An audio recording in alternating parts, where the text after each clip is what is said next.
Their ideological inferiority was exposed when their idea of creating a country out of a religion itself completely became pointless in 1971. Even psychological warfare earlier was targeted against enemy militaries or their generals. And here we are seeing that it is a completely new kind of a warfare where the innocent population of a country is actually targeted. It could be argued that Pakistan itself does not want Kashmir.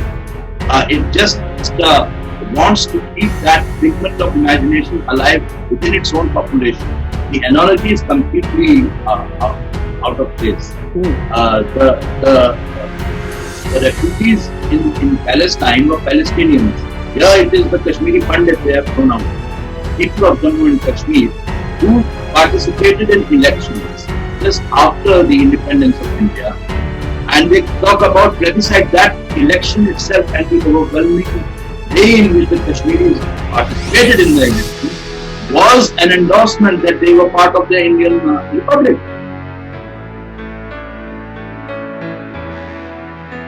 Hello and welcome to Def Talks on this very special episode where we are going to discuss the issue of radical religious terrorism. I have with me Dr. Adil Rasheed.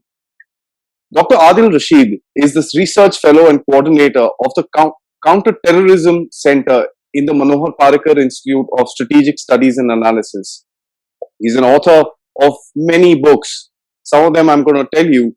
One of them says it is the Countering the Radical Narrative, which was released in 2020, ISIS, The Race to Armageddon, which was released in 2015. He is also a noted scholar in the subject of political Islam, something that we will dwell quite deeply into this conversation. His research papers, namely Countering the Threat of Radicalization, Theories, Programs and Challenges, as well as Jihadist Radicalization in India, which were released in 2016, have been very well read across the strategic environment in this country. He's a student of Islamic theology, history, and writes extensively for Indian and international media organizations, apart from giving orientation, lectures, and seminars for people concerned with the national security and, of course, military establishments. Thank you so much for taking the time off, sir, and coming and talking about this subject to me. I'm sure when I use the word terrorism, it is close to a lot of our hearts because one way or the other, we've all either experienced or been close to or been in the same city where something like this has happened.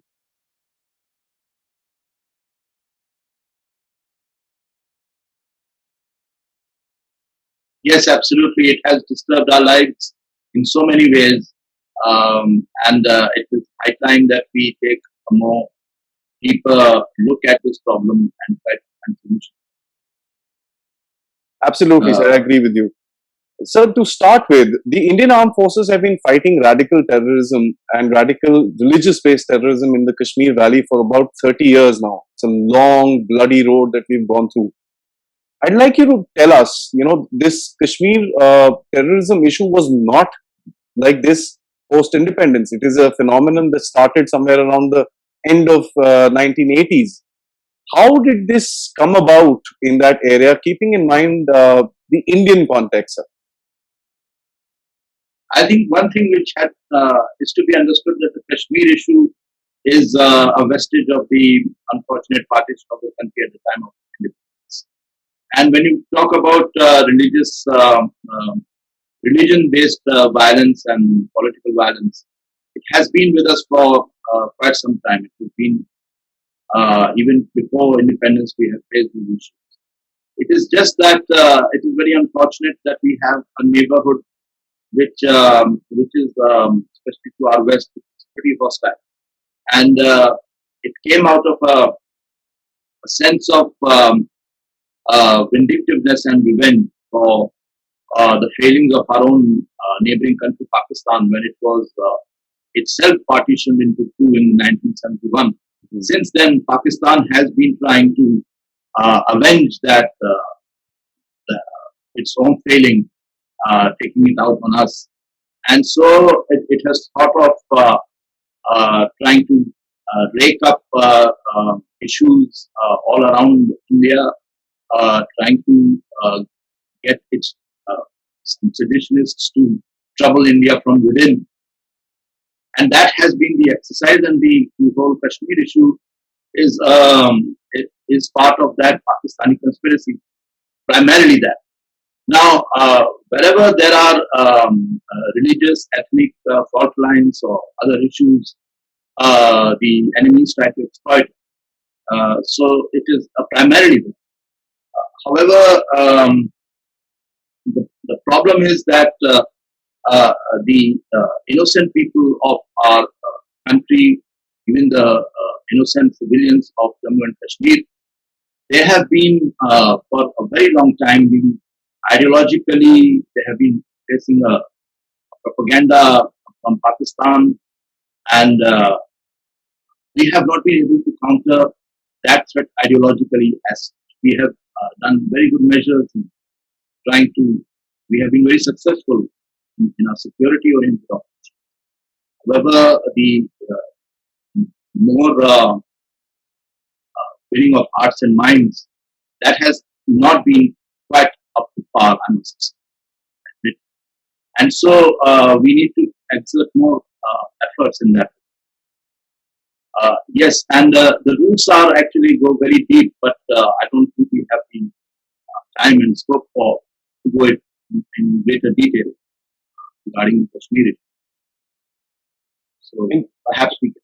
Yeah. Interesting. So you're basically saying that it is a means to an end for our neighbor to, so as to take revenge for its own losses during the 1971 war, which clearly states that the ideological superiority of the purpose that they keep talking about is just a front facade.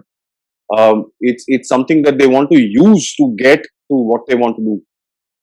Their ideological inferiority was exposed when their idea of creating a country out of a religion itself completely became pointless in 1971, when it was found out that in the name of Islam they could not put their country together and Bangladesh became another country. So, so that idea of a religion trying to bind a people together has itself collapsed. So there is no ideological justification for the experiment which they try to have in the name of Islam. And that is, a lot of people suffered, huge population is suffering, a lot of people have been misguided and waylaid by this previous ideology of theirs. And unfortunately, the subcontinent is paying a price for it, even today. Absolutely, and it's spreading all over the world, sir. So we've seen multiple attacks being carried out by various different groups. I mean, they change their names as fast as traffic lights nowadays, because one gets banned, they just, rebrand themselves. It's a good marketing exercise. We must learn from them, as a matter of fact. But they've targeted some very important installations in India. Leaving alone the military installations, they've also targeted civilian installations, starting from the parliament to the Bombay attacks. And, these are installations that put across the image of India, so as to say. So they were able to actually do something like that. My question to you is that, is it really so easy for these organizations to, one, find the people, to motivate them to do something like that, even after the people who are involved in these activities realizing the after effects which actually happen? Because it's not a new phenomenon. Anybody who's going to get into something like this, I'm sure, knows what happens to the people that are involved in something, in activities like this. Leaving alone themselves, their whole families, which get distorted and which are shunned from their existence in the place. Is it that simple for these organizations to do something like this, sir? You see, we are fighting a completely new kind of enemy. We have not seen this kind of a threat emerging earlier. Even psychological warfare earlier was targeted against enemy militaries or their generals. But here we are seeing that it is a completely new kind of a warfare, where the innocent population of a country is actually targeted, and sections within that population are being radicalized in the name of religion or in the name of some other issues which that particular population may be facing. So the vulnerabilities of the civilians are being exploited for devious political ends. This is making a regular civilian into a militant against his own country and making him violent against his own citizens. This is a completely new dimension which we have to understand, and it takes there's a lot of indoctrination which happens here, a lot of brainwashing that happens here. So it is this threat which, as you rightly said, of radicalizing the civilians, which has become very acute. Now we have to understand that when it comes to Pakistan, especially after the Soviet occupation and after that the way America and Pakistan fought in Afghanistan, that they used madrasas into turn the nature of the madrasa, which is supposed to be a institution for religious learning, into a factory for producing militants. So the purpose of a madrasa was no longer to have people learned in their religion or to have religious scholars, but to make them into jihadists, so-called jihadists, fighters. So you have very poor people in the Afpak area who have children who cannot actually give them education or even food. And these people just hand over their young kids into these madrasas, and they are taken care of by these huge organizations there in the name of religious instruction. They convert these younglings into militants, and they become like mercenaries who are then thrown into any war theater, be it in Afghanistan, India, Kashmir, or wherever. So there is the sprouting of these jihadist madrasas in Pakistan. In India, we have not seen our madrasas are not as radical. There has hardly been any cases. The more radical instances of in our country have been of people who were already well educated, who were educated in the Western system. For some reason, they thought that they are not religious enough, and they go to websites and then they get dissuaded. So educated radicals is more of a problem in India, especially when it comes to radicals emerging from South India. In Kashmir, we find that these impoverished young people who have they are not too close to their own families. They have been groomed as militants.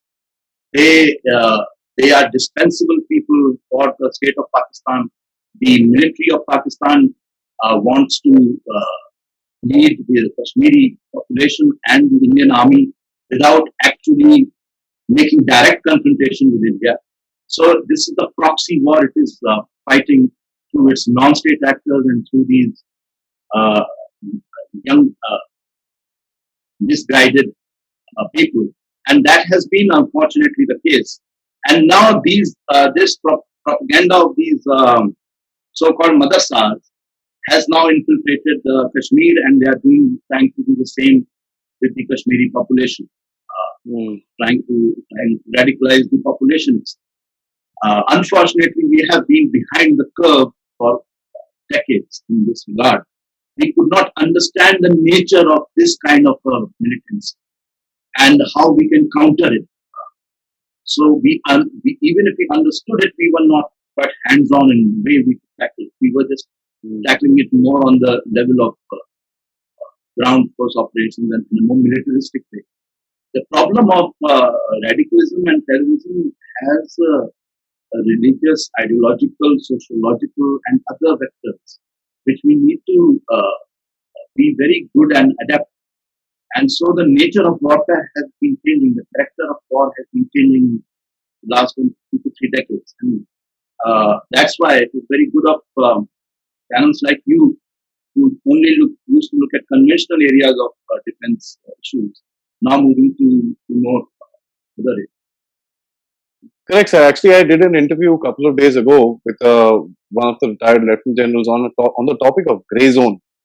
This actually fits into that entire gambit of non-state actors.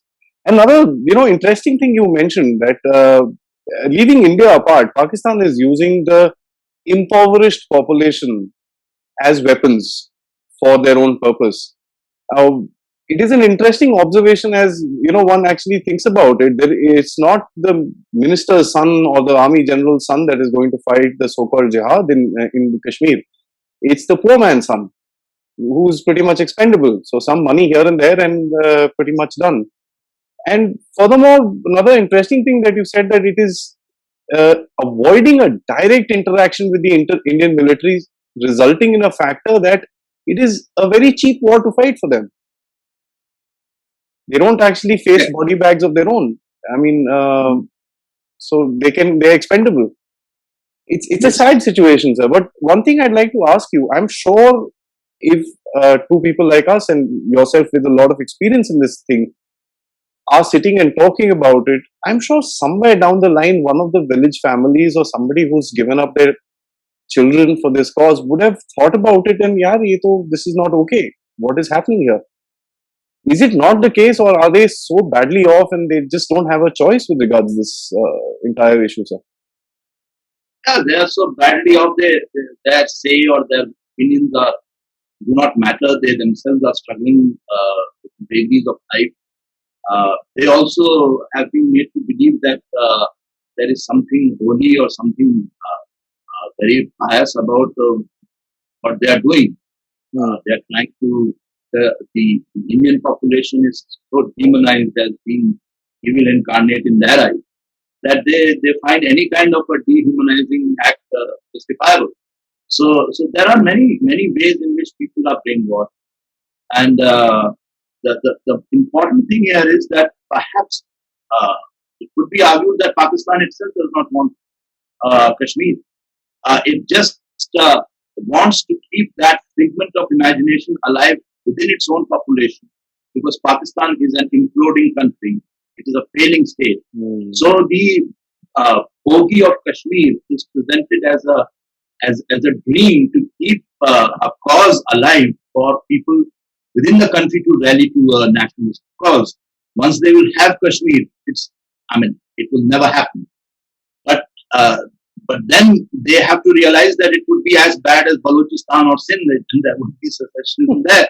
So it's Pakistan itself is not knows it cannot get Kashmir, and the army knows it very well that they cannot get it from India, and they themselves are not confident that they could even secure their own populations onto their side for a very long time, let alone get Kashmir on board.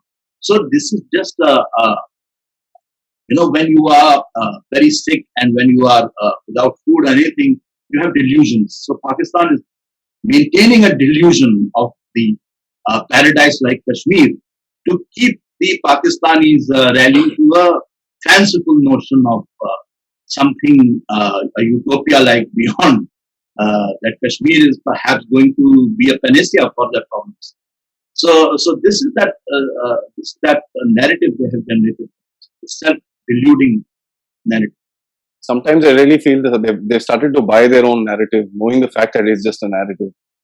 Yeah, it always happens. The propaganda, the side starts believing its own propaganda, like Hitler started believing his own propaganda. So, and that leads to your end. You create a falsehood for others, and then you start believing your own falsehood. so that's the way it goes.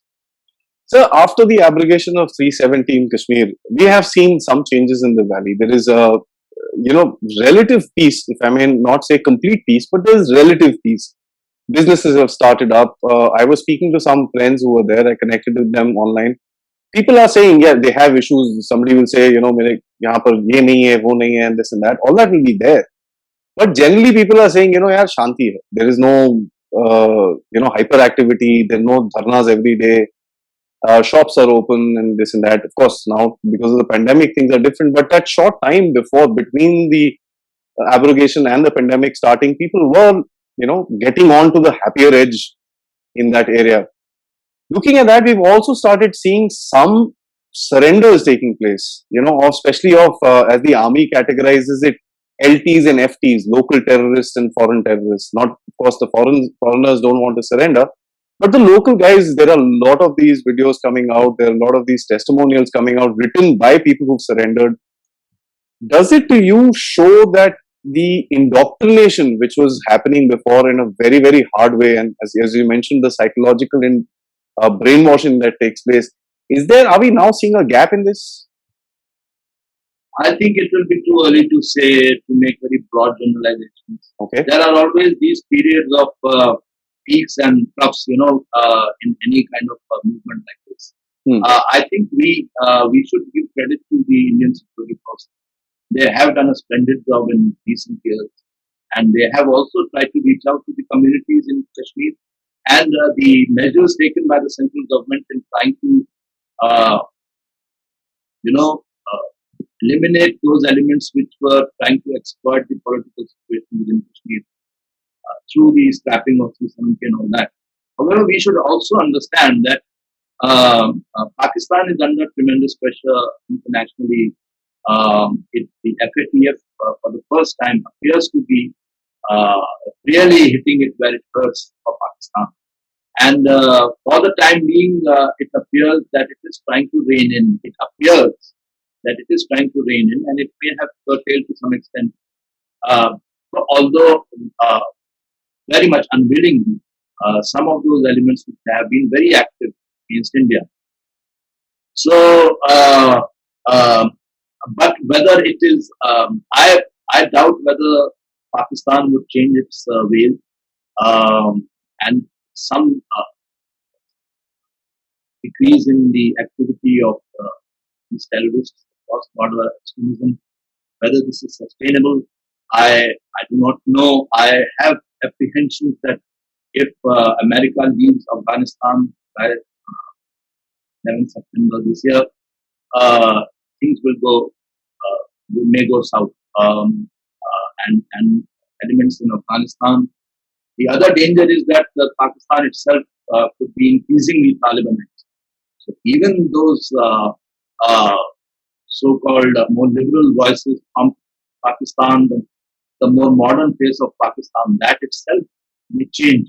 If you look at the way the most extreme far-right elements have emerged you saw these protests of Tehreek-e-Labbaik and TTP coming together, the extremist Bareilwis and the Deobandis, who many of those extremists who consider each other to be non-Muslims, they are joining ranks. So you have the fear of Pakistan becoming even more radical. Even their polity and their security forces becoming more radical. So this could just be a lull before a major development. But let's hope it doesn't go that far. But yes, on the ground at present, things look very good, and let's hope that it continues. They stay that way, sir.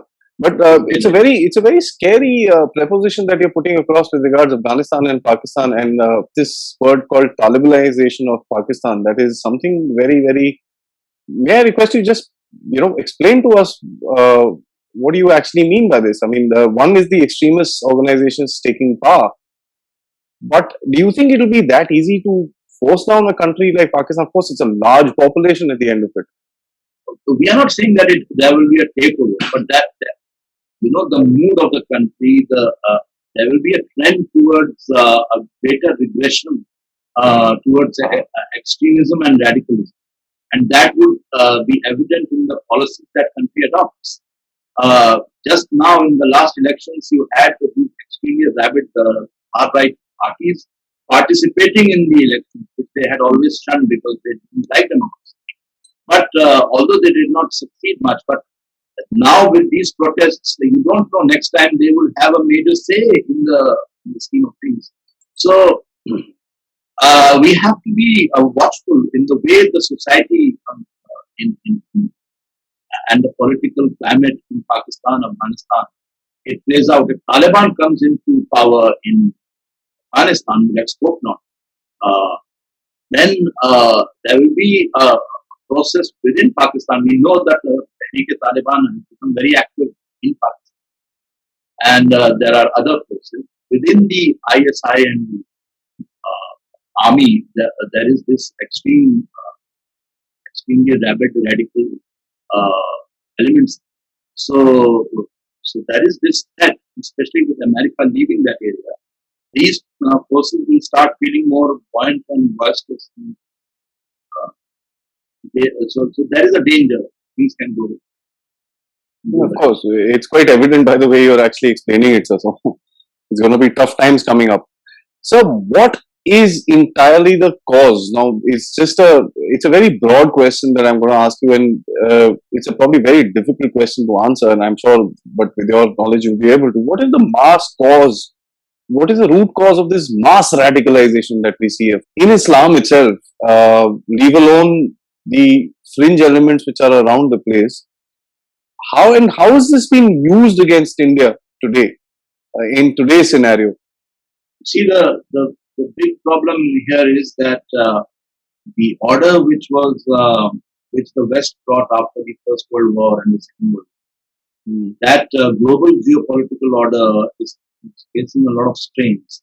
Particularly the order they tried to impose upon the Middle East, the creation of states like Iraq, Syria, and all that. The lines on the maps were made actually by Western powers without the taking the consent of the people, and the sense of betrayal and the sense of humiliation which the Arabs have felt after the uh, First World War, that has been seething for a very long time. The first manifestation of that was actually surprisingly a very modern kind of polity which emerged just after the First World War. Within the Arab world, you found socialists like Nasser, and you have the Ba'athist party even today in Syria, which was quite secular and modern in its orientation, although it had elements of it took more of the fascist and the Stalinist kind of modernity rather than the democratic kind of ways. But it was more modern, you would say. But once they failed, especially the 1967 war, and big states had that failed, then it was time for non-state actors. Not state actors had already failed in the many wars they fought with Israel and with Western powers. And then you found these non-state actors. Initially, you had many Christian elements even within the Palestinian movement. You had even in the Munich tragedy against in the Munich Olympics, you found some of the Palestinian Christians like George Habash and others were involved. But over a period of time, you found that even these non-state actors became more radical and more Islamic. And so this sense of uh, of not being in the scheme of things, the Muslim world felt for a very long time that they were controlling the world in their own history and in their own minds. Because if you look at just after the coming of Islam, that the Muslim world stretched from Spain up to the Philippines. But after the rise of Europe, it was at the expense of the Muslim world that Europe came up. And so there is this aversion towards anything Western, even if it is good. So if there is liberalism, if there is democracy, if there is modern education, scientific temper, we will not embrace it because it comes from our adversaries. So the Muslim community has been very reluctant to embrace modern ideas just because it comes from those ideas. There is this very caged mentality as if it is at their expense that the world has evolved over the years. So that there has been this extreme revulsion and hatred towards the in not I will not say it is the majority view, but there is a sizable, and whenever things go wrong politically, whenever there are stress areas in Muslim countries, whenever there is an Iraq America war, or these issues come up, or the Palestinian issue, these issues come up within the population. And there has been a new philosophy, a new ideology, which we know as political Islam or Islamism, Mm. which has distorted the vision of Islam and which has come up with a new concoction of what Islamic theology is. So the extreme Salafi jihadi ideology does not follow any of the four schools of Sunni Islamic jurisprudence, and it says that terrorism is killing of non-combatants is visible, which is against all the tenets of Sunni Islam. They say that there should be a continuous state of militant jihad uh, ad infinitum until you create a global caliphate. Although Islam forbids war, it is only in self-defense, and only a head of state can declare war. But they say that there is no need for any head of state in Laden to issue a fatwa of jihad. So they have made a lot of these changes in the rules, in the Islamic code itself. And this has taken a period of about 100 years. And many of these very firebrand ideologues, from Sayyid Qutb to Muhammad Faraj to uh, people like Abdullah Azam, Abu Musab al-Suri, and Abu Bakr Naji, all these people have tried to validate the indefensible, the completely indefensible. And at every turn they have used one provision of Islamic law and said that it is not applicable at the present. So they have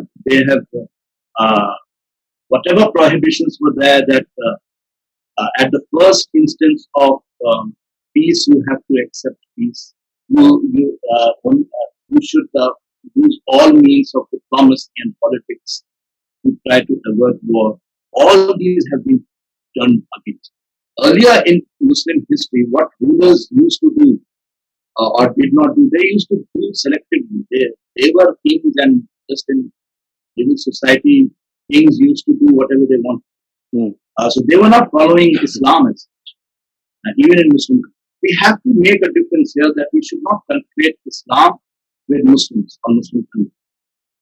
So that has also been a misunderstanding that whether Islam validates. There are people who say that there have been these extremists and violent terrorists throughout Muslim history, in Muslim countries. They were always called Fasadis. But these Fasadis used to call themselves Jihadis.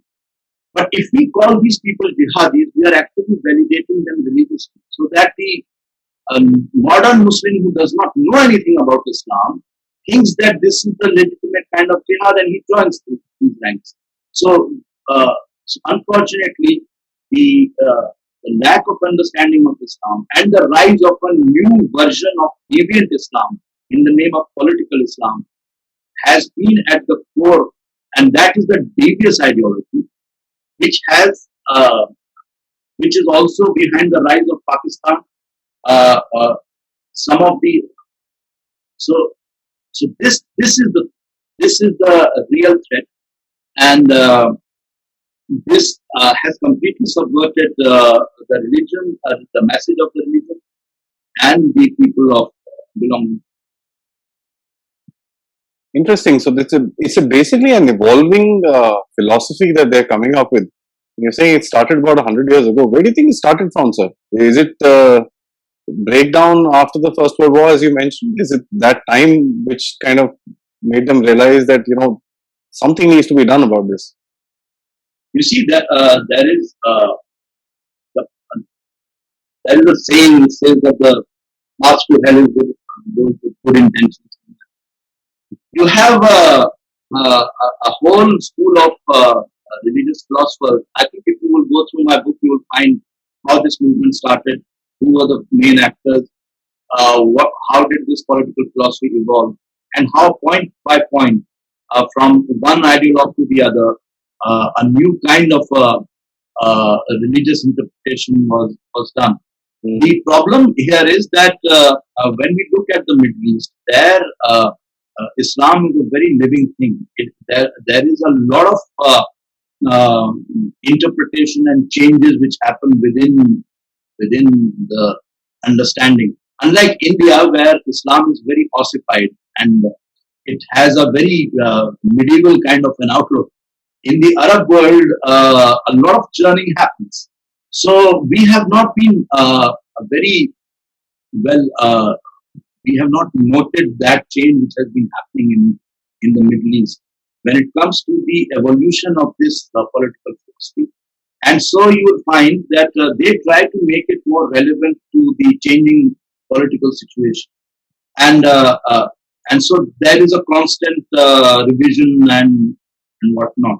And there's also a lot of controversy and a lot of scandals, and Muslim countries have suffered more because of this extremist wave. More Muslims have been victims of terrorism and extremism than any other community, unfortunate as it is for others also. But the Muslim states have been facing this problem of terrorism and extremism. That's why you find most Muslim countries having counter-terrorism centers there, and they have been at the forefront of counter-radicalization. And also, uh, so, uh, and a lot of effort has been made, and a lot of religious scholars have been writing against the ideology of these people. We have not been aware of it, nor does our media actually know much. But a lot of work is being done in this regard. So it's a like the Egyptian campaign against extremism itself. They call it jihad, and they call the extremists as being non-jihad. The Al Azhar University of Egypt, which is the oldest, one of the oldest universities in the world, extant university, because it is still in existence. It has been there for about 1,000 years. It is considered to be the Vatican of Sunni Islam, and it has a, a, a website, a 24/7 kind of a website, which gives counter narratives against radical ideas, which keeps queuing up around the Muslim world, and they keep listening to it, and they keep giving religious counters and references from within religion against that extremism.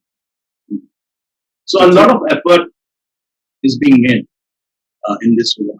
It's an antidote of the same medicine, basically, is what you're saying. Yeah, because it's one thing that you are a criminal, but then you try to justify it. You just need to a bigger crime. So effort is being made in that. That's interesting. I must say, I didn't know about this whole Egyptian thing. It's a refreshing thing to come to know about. Thank you. No, there have been many other. You see, the Hidayah Center in the UAE is a UN-backed center. It does a lot of work in counter narrative, which tries to give an ideological counter. You have the Saudis who have done a splendid job in this regard.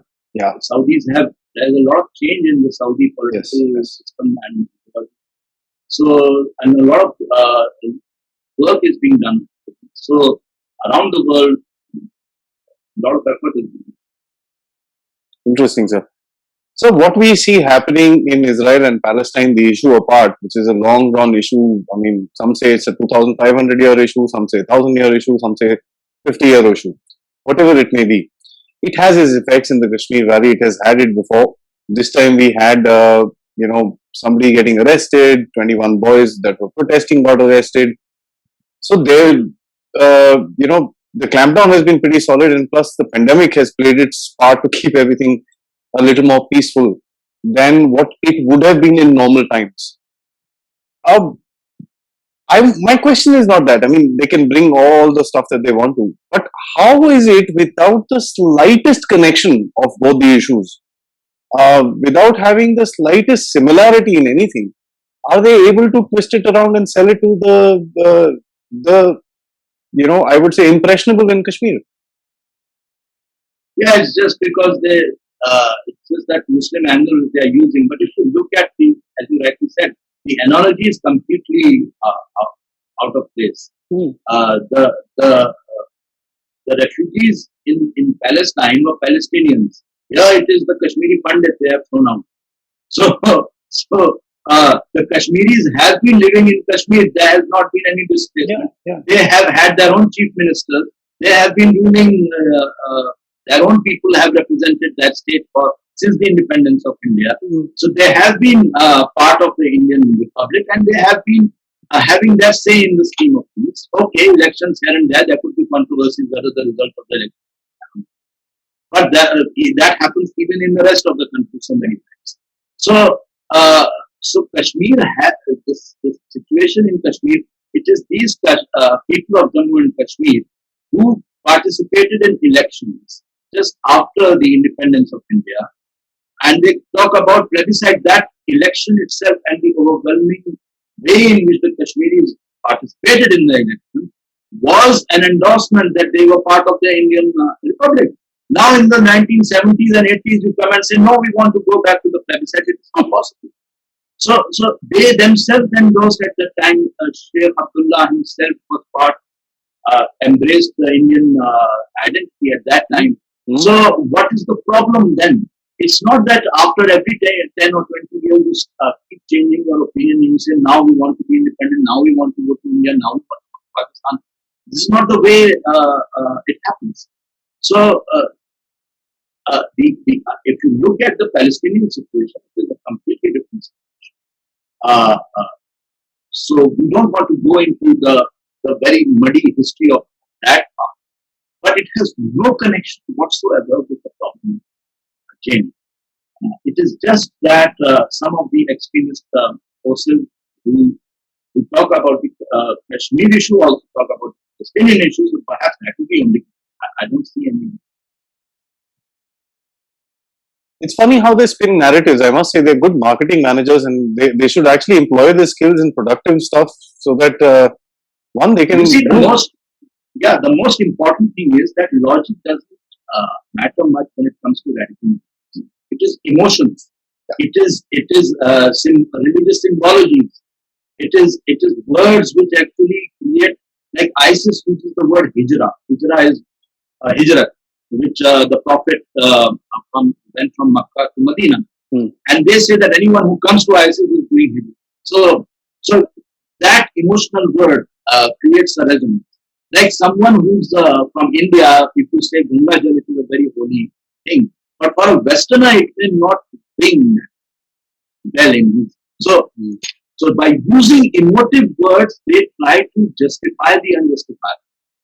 And it is a completely emotive kind of an indoctrination. There is not much logic behind it. If you look at the logic behind why they are using these words, you'll find that there is no justification for using the words that they are using. So they use emotive words. There are people who fight just because someone is saying it is jihad. And so they feel that this is jihad and this is his religious duty and he should fight. Whether it is actually following the rules of jihad, he does not to educate. So emotive speeches, emotive words. Today there are people who do not understand what is Hindu, who do not understand what is jihad, who do not know what is Islam. But the moment you say that word, they become like they just. So it is this kind of narrative, especially for those who are not well educated, emotions and sentiments. Earlier religion was, every religion tried to tame the bestial within us, tried to help us in overcoming our dark side, as we say, as Jung used to call it, the shadow side of a person's personality, the more bestial side. So religions try to indoctrinate good ethical values, trying to control the beast within you. Unfortunately, today's radical religious groups try to provoke that beast within us. They don't try to control it. They will talk about war, they will talk about hate, revenge, war, violence. And when you look at the narrative, it is all filled with that. And there's no logic. Even if you would look at communism, although there's a lot of hate in that situation, still there was at least some economics or some kind of a political theorizing, some intellectual side. But when you look at these religious radical narratives, there is hardly anything logical. They're using pure emotion, pure visceral hatred and all these emotions. And that, unfortunately, makes later, the same happens with some people say with our movies also, that some of the movies use, do not talk about those higher kind of entertainment which we deserve for our society and other things. They harp on violence and other things to actually try to get more popularity. So that is the thing which is troubling. It's a game of reaching out. It's a game of reaching out by provoking the beast within us, not the higher self, the rational mind or the spiritual aspect. Religion should remain in the sphere of spirituality. It has no business with politics. Like the army is supposed to do its job. It should not come in politics, nor should the politicians run the army. The army is trained to do that.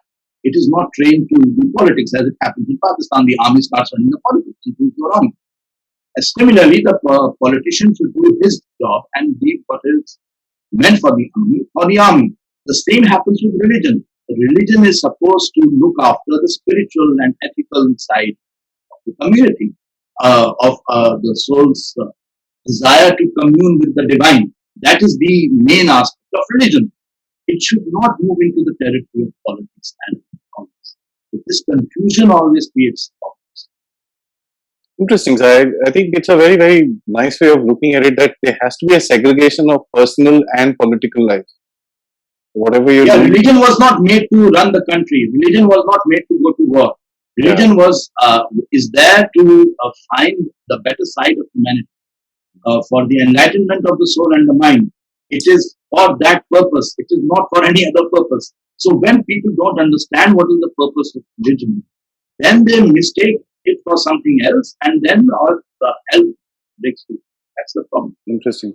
So I have a final question, and I think this question is going to reverberate. It's been reverberating across even media channels, even the greater discussions that happen around. You know, the plight of the Uighurs in occupied Tajikistan, and I'm going to say it very clearly, it's occupied Tajikistan. It is not Xinjiang province as the Chinese call it. But the guardians, so-called, of this extremist Islam, who are there for protection of their religion, they never say anything about the plight of the people that are there. They never talk about 1.5 million people that have been kept in literally concentration camps, as we saw in the Second World War. Apart from gas chambers, I think those camps have everything with the kind of reports coming out.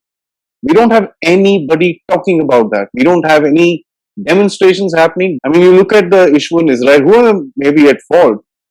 What they are protesting right now is the violence. They're not protesting across the world. The protests are about the extreme violence that has been used by the Israelis. Fair enough, point taken. Where is the protest about the Uyghurs? I think when you are facing a liberal, in the liberal world, the Muslims are very outspoken. They will talk because the liberal West gives you the facility to speak up.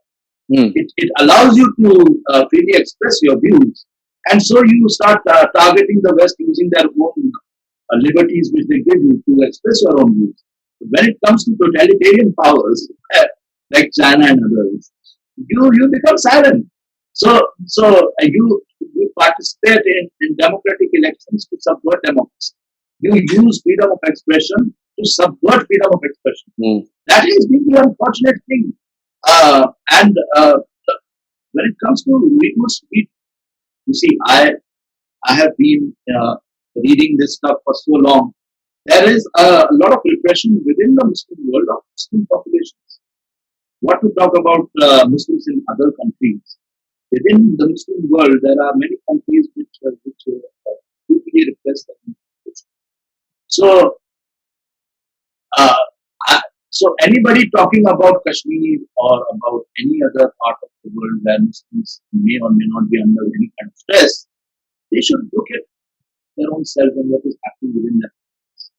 What is happening within Pakistan? What is happening within many other countries? This issue also is a political issue. You find that even Turkey, which used to talk about the Uyghur issue, now has become silent in the last 2 years. Because now you need China to vote for Palestine and the UN. So you will overlook many of the things that China does. So that is unfortunately the situation. And what we need to do is we need to look at from a very impartial way, in the way India treats its people, the democracy in India, the legal system of India where everyone can go and actually and compare it to what's happening in other parts of the world and even within the Muslim. So there is no comparison. So I think that because people do not have that understanding, please look at Europe. please look at the way there is always going to be some issues. I'm not saying we are not living in a perfect world. Even in the most perfect country, there would be issues of discrimination, and